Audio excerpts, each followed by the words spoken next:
देखती आंखों सुनते कानों को अंग्रेजी के उस्ताद का सलाम। मेरा नाम है फराज और मैं आपसे फिजिक्स इन सेकंड्स उस्ताद जी के फोरम से मुखातिब हूँ। In this video I am going to answer a very important question and the question is how can I prepare MD-CAT vocabulary. ये सवाल बच्चों को बहुत परेशान करता है कि हम MD-CAT की वोकैब को किस तरह से तैयार करें। इसके दो तरीके हैं। Number 1 limited resource and number 2 open resource. अब इनके बीच में डिफरेंस क्या है, आई एक्सप्लेन यू। जब हम बात करते हैं लिमिटेड रिसोर्स की तो इसका मतलब है हमारी text books. First year second year में जो भी टेक्स्ट बुक्स आपने पढ़ी हैं जिसमें शॉर्ट स्टोरी, प्लेज, नॉवल और ये सब चीज़ें हैं, उनमें जो इम्पोर्टेंट वर्ड्स हैं उनको आप नोट डाउन करें, उनको प्रिपेयर करें तो आपकी वोकैब प्रिपेयर हो सकती है। This is called limited resource. अब बात करेंगे ओपन रिसोर्स क्या होता है।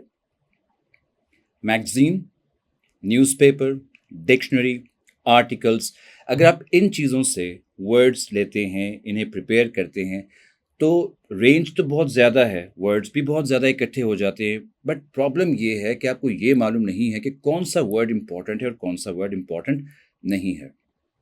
तो ये दोनों तरीके आपको मैंने एक्सप्लेन कर दिए। अब हमें ये देखना होगा कि PMDC की इंस्ट्रक्शन स्टूडेंट्स के लिए क्या है। तो अकॉर्डिंग टू PMDC हमें हमारी टेक्स्ट बुक्स को ही फॉलो करना है। टेक्स्ट बुक्स मतलब आपकी शॉर्ट स्टोरी की बुक है, आपकी मॉडर्न एसे, प्लेज, हीरो, जो कुछ भी आपके पास मटेरियल अवेलेबल है आपने उससे वोकैब प्रिपेयर करनी है। और यहाँ वोकैब प्रिपेयर करने का मतलब है you have to prepare synonyms and antonyms. ये किस तरह से तैयार होंगे उसका तरीका मैं आपको बताता हूँ। मैं फर्स्ट ईयर की एक शॉर्ट स्टोरी बटन बटन की एक लाइन आपके सामने पढ़ता हूँ।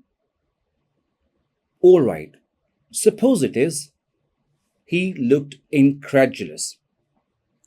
इस लाइन के अंदर एक वर्ड है incredulous जो कि एक इंपॉर्टेंट वर्ड है। अब जब आपने फर्स्ट ईयर में इसे पढ़ा होगा तो आपने इसके सिनोनिम्स तो देखे ही होंगे और वो आपने नोट डाउन भी किए होंगे अपनी बुक पर या कहीं पर भी।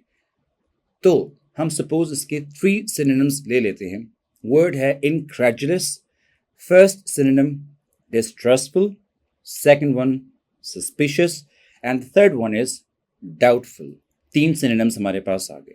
अब बात करते हैं इसके एंटोनिम की, यानी कि ऑपोजिट मीनिंग क्या हो सकता है इस वर्ड incredulous का। तो सबसे पहले इस वर्ड में से इन हटा देते हैं तो हमारे पास बचता है credulous। एक एंटोनिम आ गया, नाइव, दूसरा आ गया कन्विंसिंग और ट्रस्टिंग। तो हमने 3 सिनोनिम ले लिए, 3 एंटोनिम ले लिए। इस तरह से हमने 7 वर्ड्स प्रिपेयर कर लिए। अब आप अंदाज़ा कीजिए अगर आप एक शॉर्ट स्टोरी में से लीस्ट 10 वर्ड्स भी लेते हैं तो आपके पास एक स्टोरी में से 70 वर्ड्स प्रिपेयर हो जाते हैं। अब इसे मल्टीप्लाई कर दीजिए। जब आप बाकी स्टोरीज में से, लेसन में से वर्ड्स लेंगे तो आपके पास हंड्रेड्स ऑफ वर्ड्स इकट्ठे हो जाएंगे। तो क्या ये वोकैब काफ़ी नहीं है? बिल्कुल, ये काफ़ी है आपके लिए। इस तरह से आप अपनी वोकैब को प्रिपेयर कर सकते हैं। यहाँ पर एक और क्वेश्चन आप कर सकते हैं कि सर सिनोनिम्स तो हम प्रिपेयर कर लेंगे, व्हाट अबाउट एंटोनिम्स? तो एंटोनिम के लिए आप कोई भी डिक्शनरी कंसल्ट कर सकते हैं जहाँ से आपको एंटोनिम्स मिल जाएंगे। आप 2 या 3 एंटोनिम्स नोट डाउन कर लीजिए, इस तरह से आपके नोट्स प्रिपेयर हो जाएंगे। ये प्रैक्टिस आपने डेली बेसिस पर करनी है। एटलीस्ट आपने इस प्रैक्टिस को 1 घंटा तो देना है। तो जितना टाइम आपके पास अब बच चुका है उसमें अगर आप डेली बेसिस पर 1 घंटा भी देंगे तो बिलीव मी आप बहुत ज़्यादा वर्ड्स प्रिपेयर कर लेंगे। और चूंकि आप खुद इस पर एफर्ट करेंगे तो ये वर्ड्स आपके प्रिपेयर हो भी जाएंगे। वर्ड्स भी सारे ऑलमोस्ट सीन है आपके लिए, तो वो वैसे ही आपको जल्दी समझ में आ जाएंगे। सिर्फ एक एंटोनिम का काम आपको एक्स्ट्रा करना पड़ेगा। इस तरह से आप अपनी वोकैब को अच्छे तरीके से प्रिपेयर कर सकते हैं। अगर ये बात क्लियर हो गई तो अब अगली बात करते हैं। फिजिक्स इन सेकंड्स उस्ताद जी revision and test session launch कर रहा है अपकमिंग वीक। तो अगर आप चाहते हैं कि आप MD-CAT की बेहतरीन तैयारी करें तो हमें ज्वाइन कीजिए, हम आपका इंतज़ार कर रहे हैं। Wish you best of luck.